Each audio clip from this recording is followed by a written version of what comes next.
Hi, welcome back to Mind Control. I used to spend the night in hotel parking lots. What was I gonna do? I ain't had nowhere to stay, so I lived in the car. I had $35. And I said, come on, God, man, I've been trying to make this dream come true. You done left me out here like this. And I was crying so hard that he just said, I didn't like hear a voice or nothing, but he spoke to me in Harvey. He said, if you get up, I'm gonna take you places you ain't never been. Now I was finna quit. So I said, skip it. I'm gonna quit anyway. So I got in my car, I went to a payphone, and I was gonna call my dad. You remember back in the day where you could punch in a code and call your answering machine and get your messages? So I called, and I punched in the code, and it said, doop. He said, hey Steve, this is Chuck Sutton with Showtime at the Apollo. We saw a tape of you. You're very funny. If you could get here Sunday night, we'd love to put you on television. Call me back, let me know if you can make it. So I hung the phone up, I'm crushed. Cause my whole dream of being on TV, and I couldn't get to New York. I got $35. How am I gonna get to New York? I can't make it. So I'm standing there at the phone booth and tears just coming down my face. I said, God, so that must be a sign for me to go home. Cause this it, I ain't even got the money to go to the Apollo. My whole thing, I wanted to be on TV, I couldn't even make the dream come true. This is the most messed up moment. And so I said, man, let me call this dude back and see if he said this Sunday. Cause maybe he said next Sunday and I can hustle up a little bit of money or something. I don't know what I'm gonna do, but let me just call him back. So I called him back. Steve, this is Chuck Sutton, Showtime at the Apollo. We saw a tape of yours. You're very, very funny. Look, we have an opening Sunday night at Showtime at the Apollo. If you can make it, we'd love to put you on TV. I said, it's this Sunday. Before I hit the button, I heard, doop, you have another message. That wasn't there before. So I punched my code in, I listened to the second message. It said, Steve Harvey, this is Tom Silver from the Comedy Caravan. This was a Thursday. He said, I have a gig in Jacksonville, Florida on Friday night that pays $150. If you can get there Friday night, you'll make $150. So I called him back and I said, hey Tom, did you get a gig away? He said, no, it's still available. He said, can you get there? I said, I'm in Pensacola, Florida. I'm 3.5 hours away. So I drive to Jacksonville, Florida, and that night I made the 150. The club owner said, man, you funnier than the guy we hired. If you stay tomorrow night, I'm gonna give you another $150. So now I got $300 now. So I get on the phone, I call Chuck Sutton. I say, hey man, is the gig still available at Showtime at the Apollo? He said, yeah, we got one opening left. I said, I'll be there. So I called Eastern Airlines, who used to be open back then. They had a special for $99 going from Jacksonville, Florida to New York round trip. So I parked my car at the airport. I got it.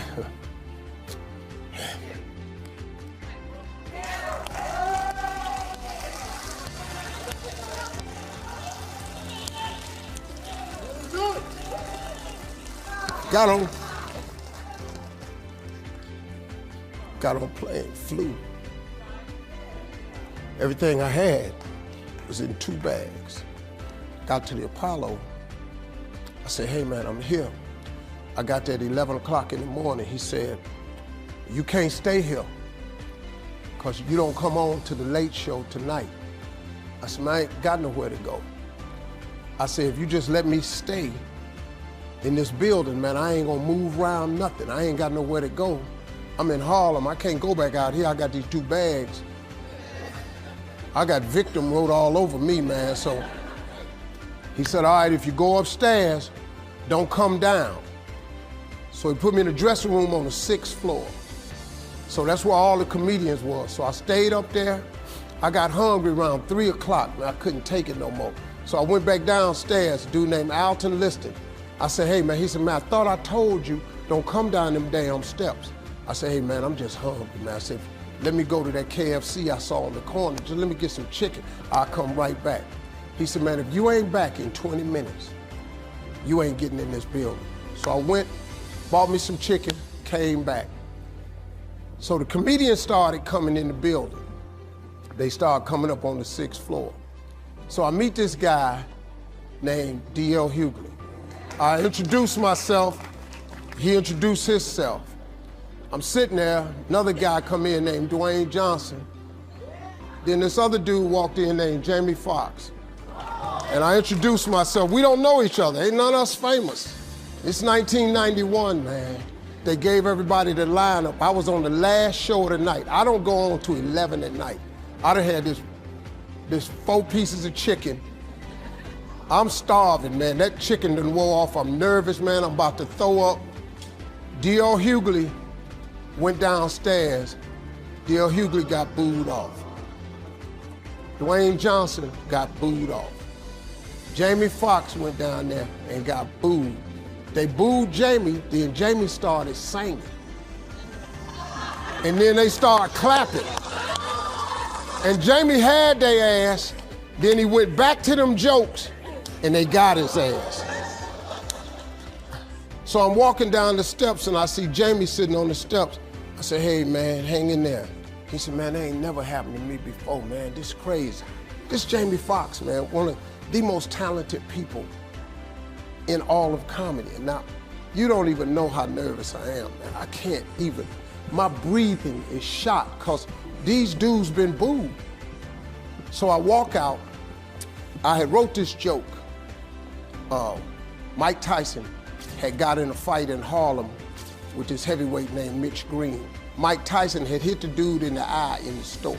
Now he was on the news, his eye was swollen. So the joke I wrote was, they was interviewing Mitch Green and he was telling everybody what happened, but his eye took over the interview.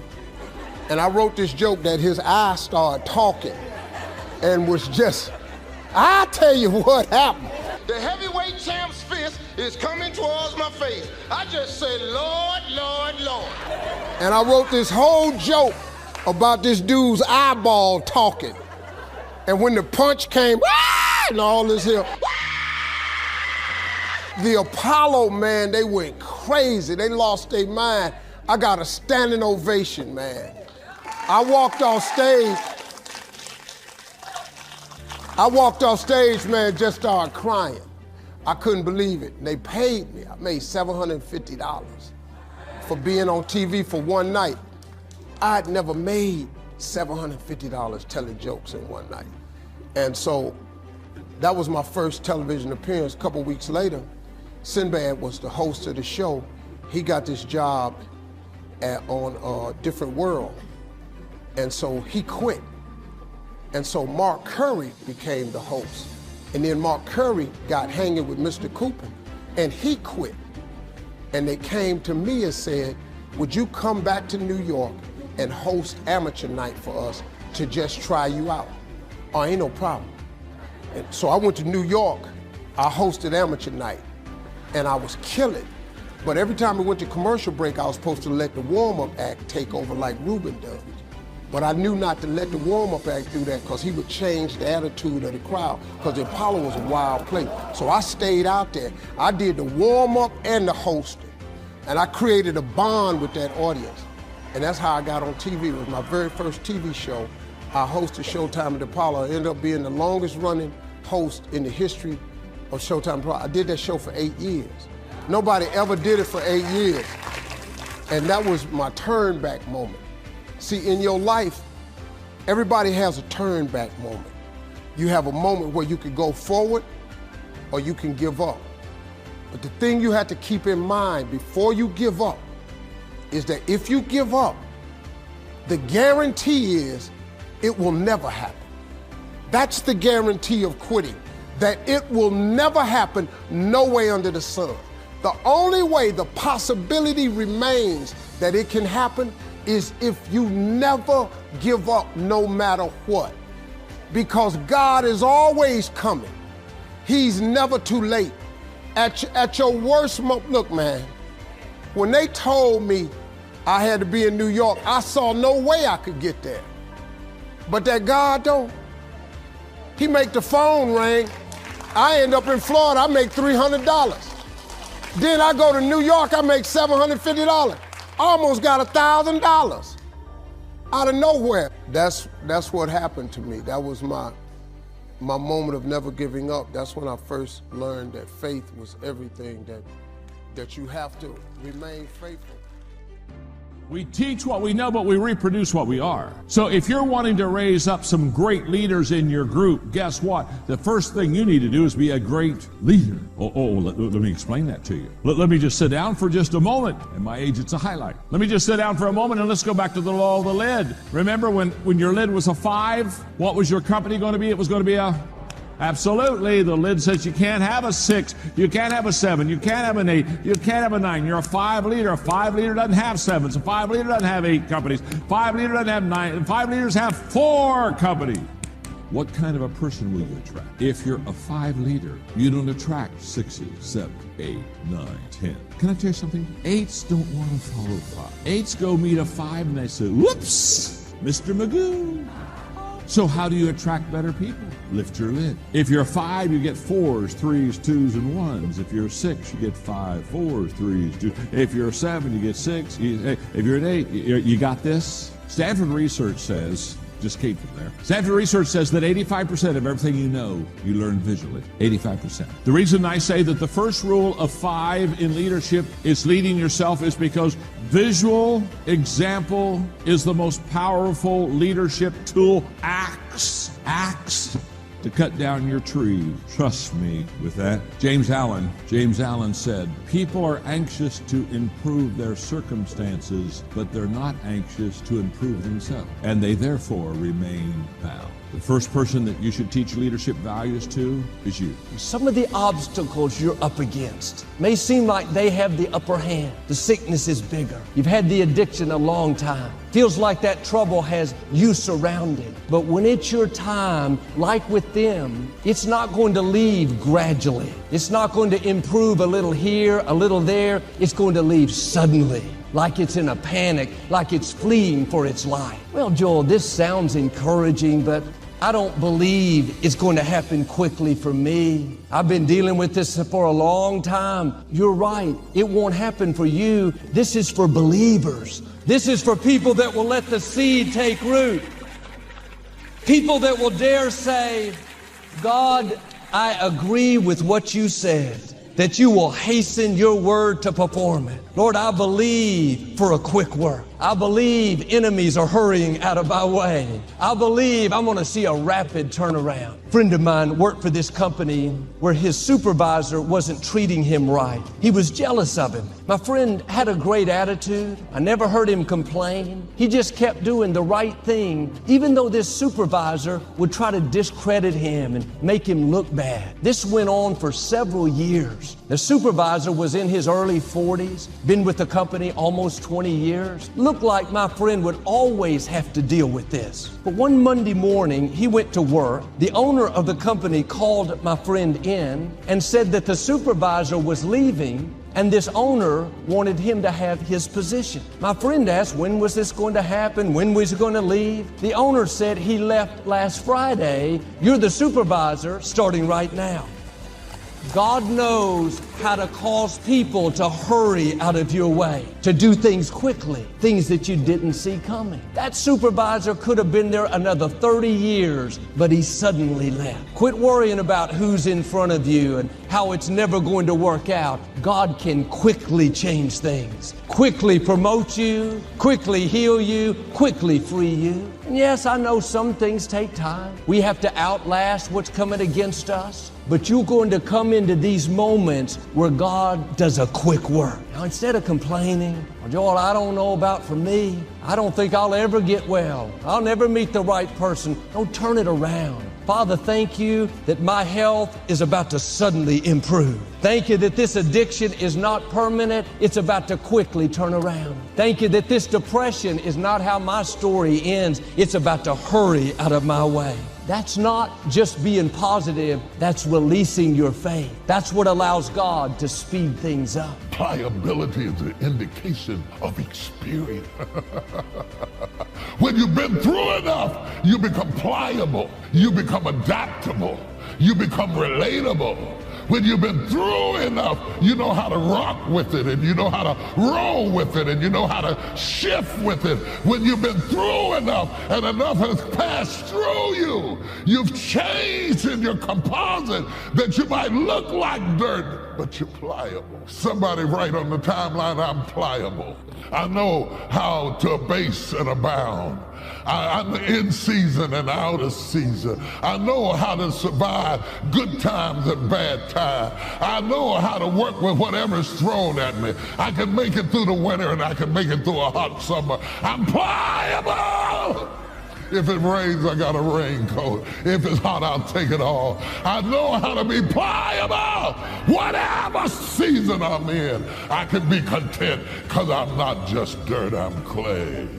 This is the silent sermon of God. Can I preach this morning? I got up out the bed this morning to bring you a word this morning. I got out of the bed to impart unto you that if enough has passed over you, and enough has been planted in you, and enough has withered around you, it has affected your ability to develop the elasticity that it takes to be a survivor. Let me hear from my survivors. I want to hear from my survivors. Oh, no.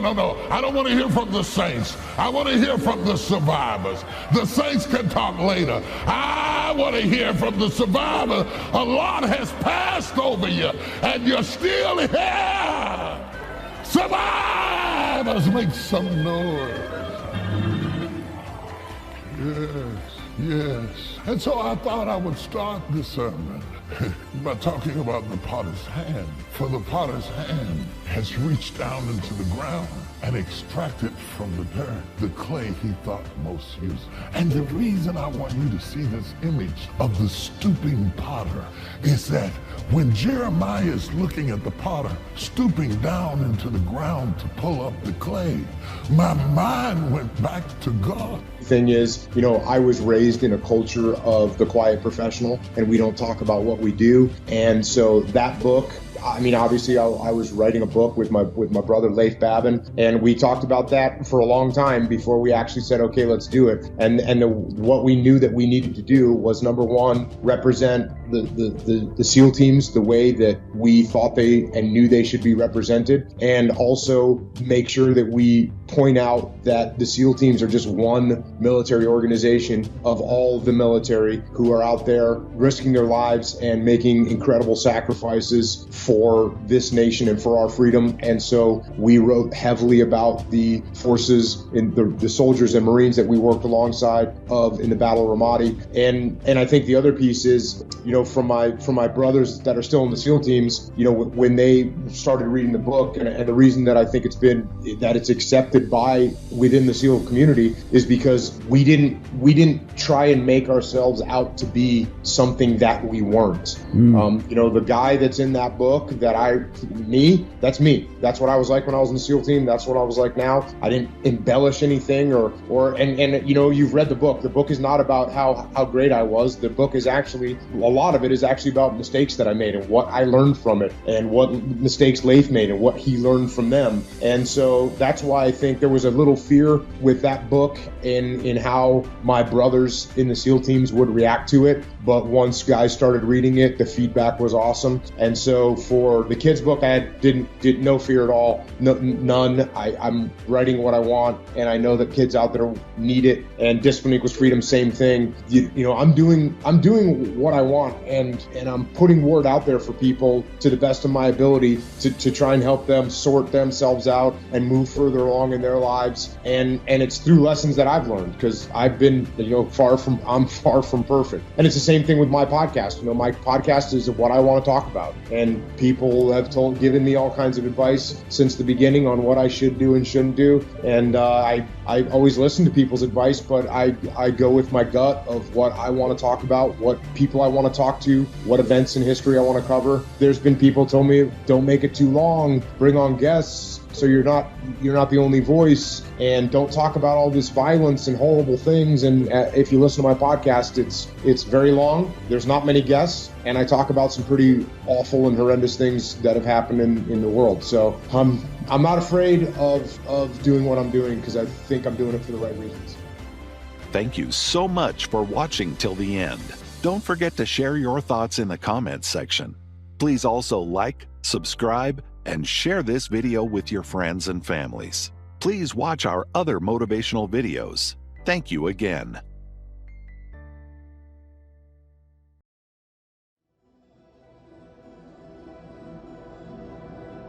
Take ownership. Take extreme ownership. Don't make excuses. Don't blame any other person or any other thing. Don't hide your delicate pride from the truth. Everyone took ownership of their mistakes. Everyone took ownership of the problems. Take ownership of your job, of your future, and take ownership of your life. And lead. Lead yourself and your team and the people in your life. Lead them all to victory. There is a certain mentality that is associated with winners because there's a mentality. This is not about money. It's not about anything tangible. There's a mentality that goes along with winning. Trying to learn early the consequences of errors in judgment, poor behavior, and then try to learn from others that have gone down a disastrous road, and sure enough, they suffered the consequences, and you say, wow, then I'm going to change direction because I don't want those consequences.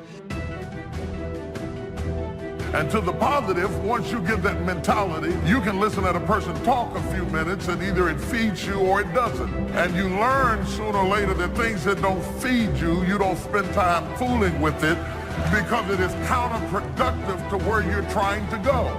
You don't argue with people. You stop arguing with people. You just move aside and go on in your own direction because you finally got it on the right road and you don't want anything to blow you off course. And now that you've got your focus, you want to be able to maintain your focus and keep moving forward. Likewise, failing has a pathology. You can get in around failing people and have failing circumstances and listen at negative talking, and after a while you find yourself unable to get back up again because not only are you down, but what is worse is your environment is down and everybody who's talking to you is talking down, and you develop a mentality built around your condition. Learning from errors in judgment. A few simple disciplines practiced every day. Now you're on the road to success. A few errors in judgment repeated, and you can turn anything around. Anybody who's not ever willing to risk will never do very much in this world. And in all probability, you'll end up being quite bored with your life. A couple things that I said last night that I don't want you to forget is walking by faith is taking step one before you know what step two is. After a few times, you get a little more used to it and it's not quite as scary, but taking a step of faith is stepping out to do something when you don't know how it will be provided for.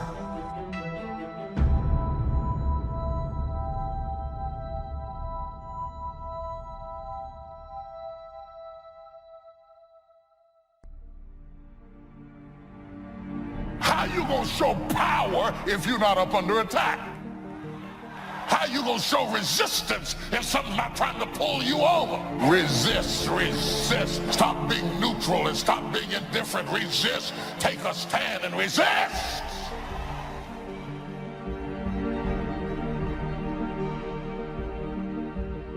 You know, courage mounts up, and then sometimes we have the doubts that creep in, and we reach a little deeper to find that courage that overcomes our doubts and our fears. Courage to do what you didn't think you could do. The courage to step into territory that might be a little unfamiliar. The courage to talk to somebody you don't know. Courage to stand up when it's sort of dark in your corner. The courage to do it when it isn't going your way, seemingly.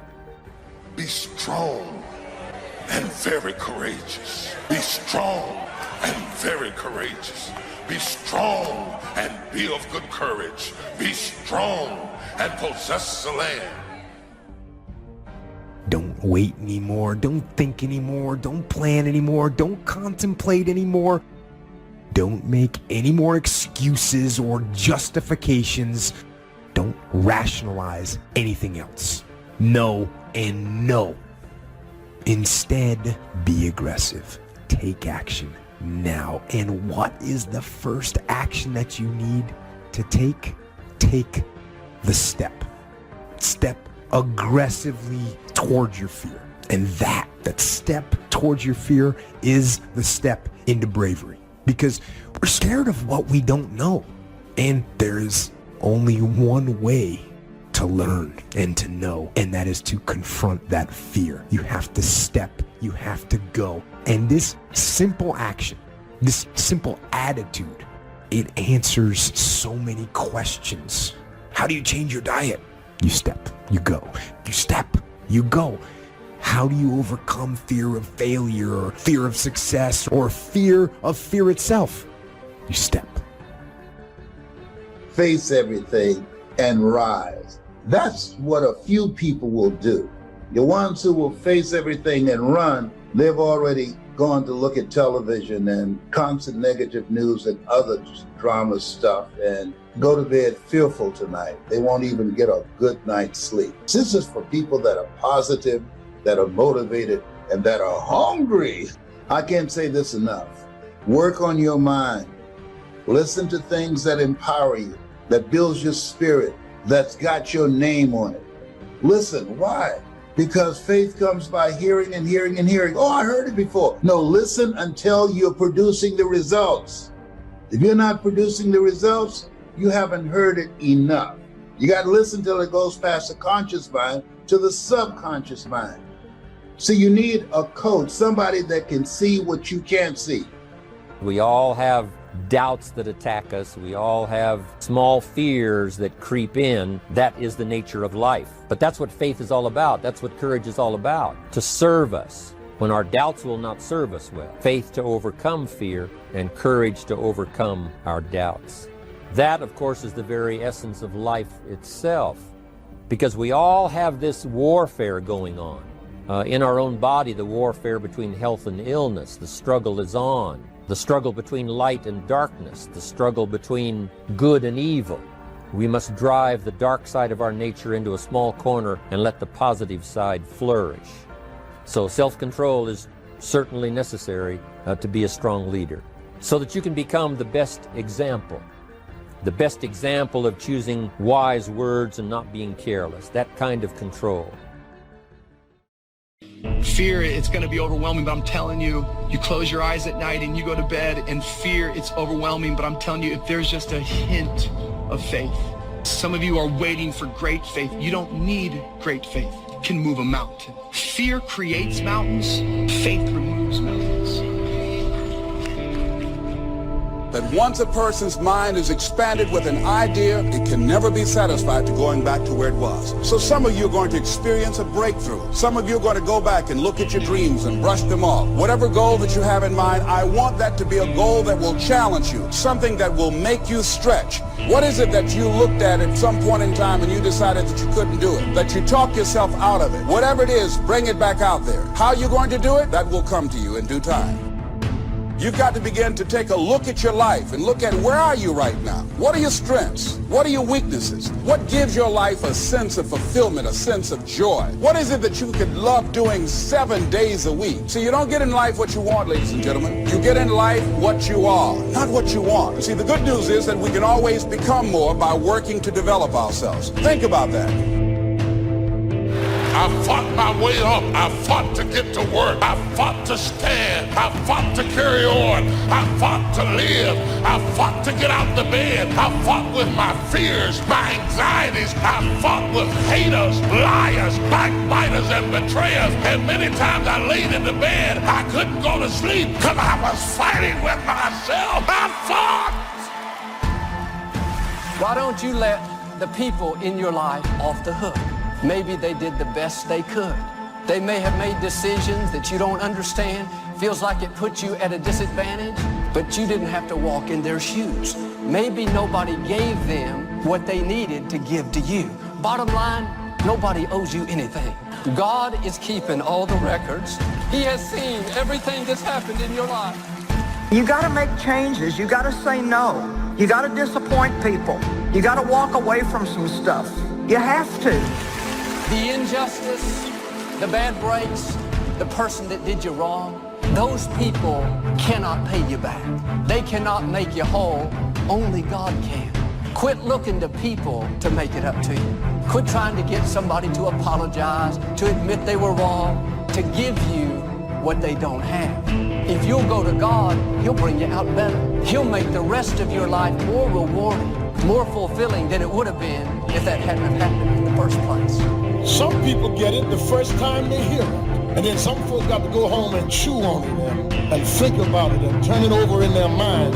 And sometimes it takes a year, 5 years, 8 years. You can't be impatient with the seed coming up because every seed does not come up at the same time. You have to be patient with the soil. You have to tend it. You have to take care of it. You have to make sure that when the seed is ready to be cast, that the soil is ready to receive it.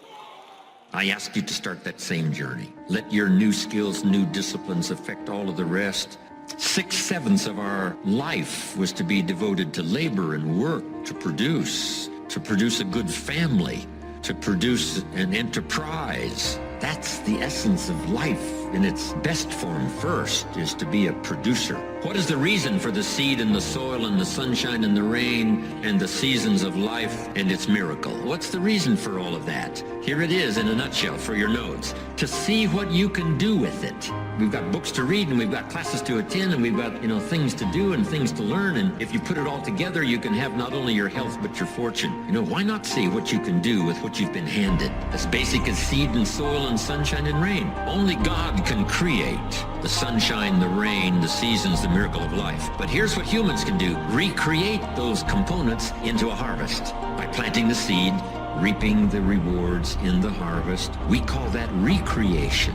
To take your hours and your energy and your life and a bit of skill and actually recreate a career, a future, possibilities, fortune. Recreate. I mean, really, how many years ago did you come up with what you could and couldn't do in your life? How many years ago? Most people, if they really look at how they're living their life today, it's based on a set of standards, a set of beliefs that they made choices about 10, 20, 30 or more years ago. I mean, very often we made decisions in our youth or very young about what to believe, about what we were capable of, about who we are as a person, and that becomes the glass ceiling, if you will, that controls us. I'll give you an example. Look at your physical body. Your physical body today is an absolute reflection of only one thing. Not your goals, not your desires, but your standards. Again, the strongest force in the human personality is this need to stay consistent with how we define ourselves. So when you begin to say, what is it that I want to leave? What contribution that I want to begin to make? What difference do I want to make in life? What chances I need to take? What risks do I need to begin to embrace? What fears do I need to step on? What areas of my life am I dead right now? What dreams? You can either live your dreams or live your fears. You have got to get to a point where you say, I'm sick and tired of living like this. There's got to be more. That's when people go out and strike out on their dreams. You don't always get your goals, but you always get your standards. Everybody in life gets their musts. They don't get their shoulds. Most people have a list of shoulds, don't they? Don't you have a list of the shoulds, things you should do, you should follow through on? I should get into the office earlier. I should be, more confident. Whatever your should list is, when you decide something is a must for you, an absolute must, when you cut off any possible, you say, I'm going to find the way, I'm going to make the way.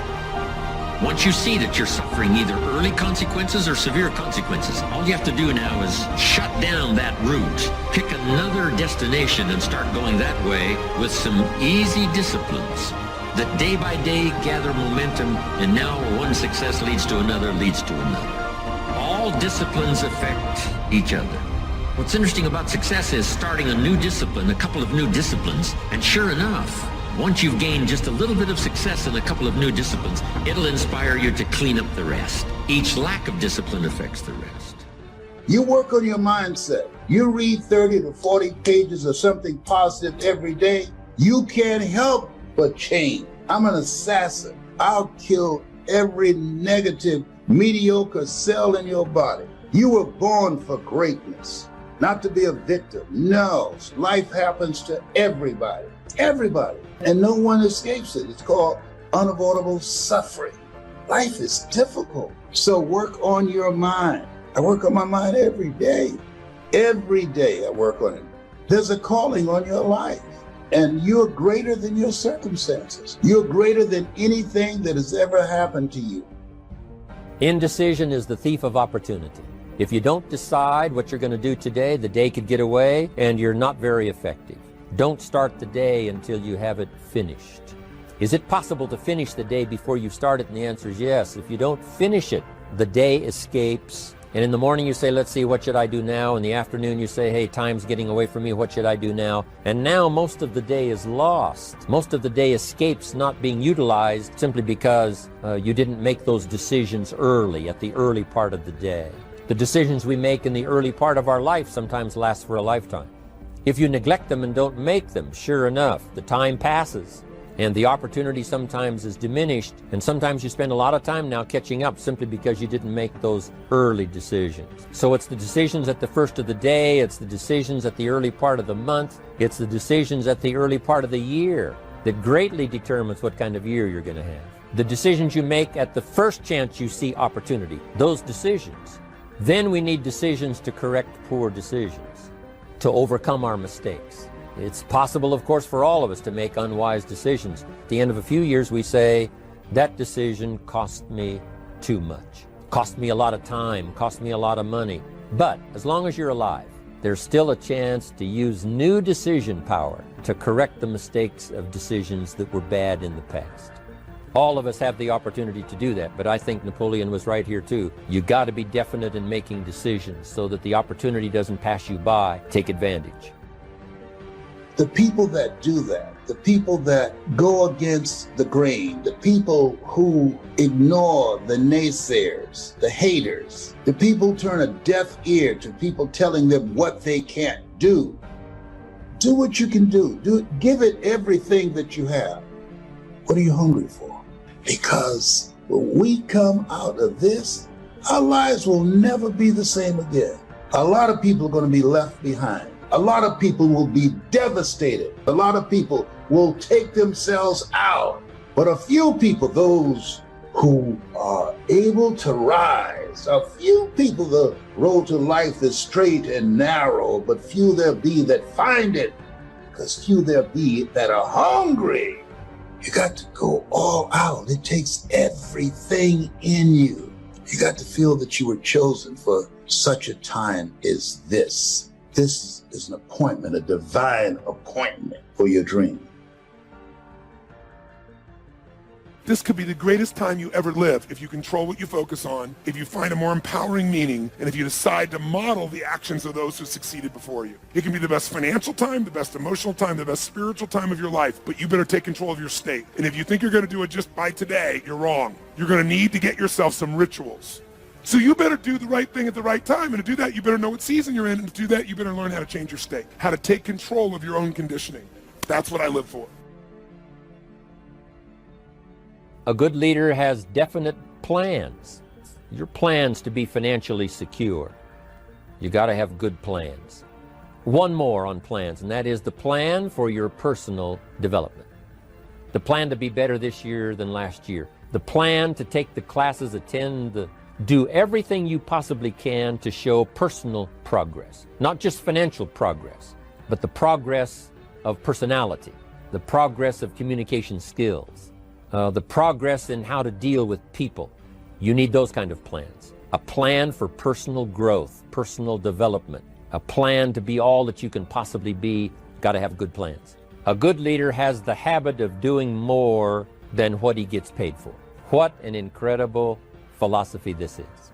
It's what we call the service that you put out like seeds in the ground that doesn't bring the harvest immediately, but the harvest is yet to come. There's no secret to success. There's a system to success. The system works if you work it. If you don't work it, it won't work. But it works if you work it. And that's one four-letter word that most people don't like, that most people won't participate in their own rescue. And there are people who will be presented with an opportunity, who know that they could be laid off at any moment, who know that them keeping their job has nothing to do with how good they are. And yet and still, they'll go to work and have knots in their stomachs, hoping when they open up an email that they have not been told this is your last day. They'll go to work hoping there's not a security guard standing by their desk with a box and say, empty your things in here and take them to the front door and escort them to the parking lot. They go in there hoping it doesn't happen. Why? Because they don't want to do the work. It's an aversion to most people's spirit.